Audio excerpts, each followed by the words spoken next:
baginda Rasulullah, wa yakthur al-haraj, akan berlaku pada fitnah itu pembunuhan.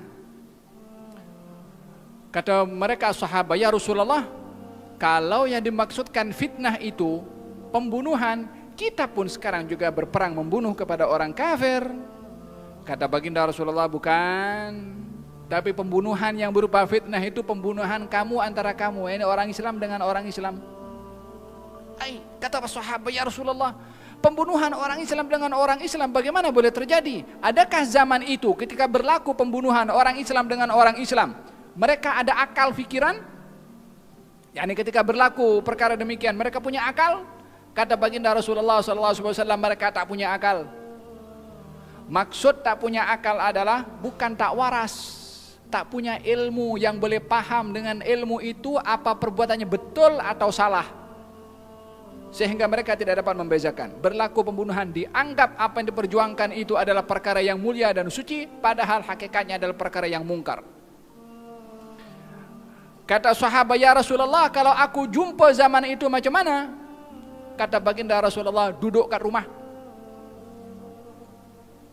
Lalu apa buat di dalam rumah, wahai Rasulullah? Gal patahkan engkau punya pedang. Kalau ada busur panah, patahkan sekali. Supaya apa? Supaya tak terfikir untuk angkat pedang dan membunuh kepada orang Islam yang lain. Lalu apa? Kalau saya dimasuki dalam rumah, wahai Rasulullah, macam mana? Kalau orang itu paksa saya untuk terlibat dalam situ, masuk dalam rumah, kata baginda Rasul, masuk dalam bilik. Kalau dia masuk dalam bilik, sahabat tanya kepada Nabi, kalau dia masuk juga dalam bilik, gal pergi masjid. Apa nak buat di masjid?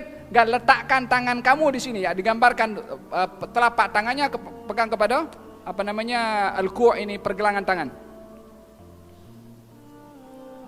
Kamu hanya boleh mengucapkan ketika itu Rabbi Allah, Rabbi Allah, Rabbi Allah, Tuhan saya Allah, Tuhan saya Allah, sampai kamu dibunuh.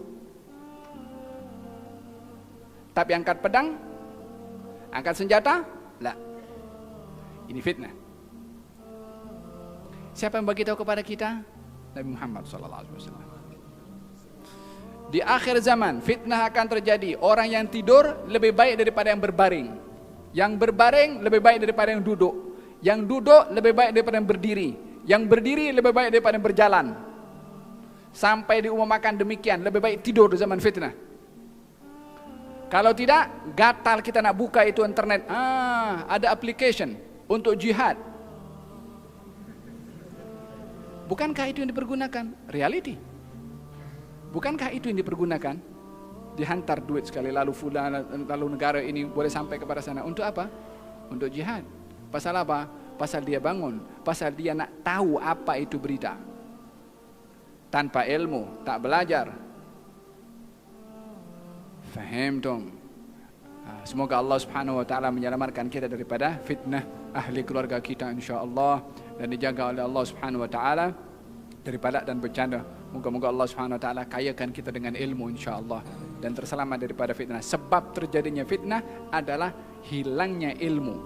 Orang bila mana tak belajar ilmu agama akan berlaku fitnah. Sebab Nabi meletakkan fitnah itu terjadi setelah ilmu tidak ada. Yuqbadul ilmu, ilmu akan diambil oleh Allah dengan meninggalnya para ulama. Lalu yakthurul jahlu, kejahilan akan merajalela. Wal fitan, akan berlaku fitnah. Wa yakthur al harj, dan akan berlaku pembunuhan. Bila fitnah berlaku, bila pembunuhan berlaku, bila kejahilan merajalela, setelah ilmu tidak ada. Bagaimana ilmu tidak ada? Ulama meninggal atau ulama tidak didatangi untuk dicari dan diambil ilmunya. Berlaku fitnah.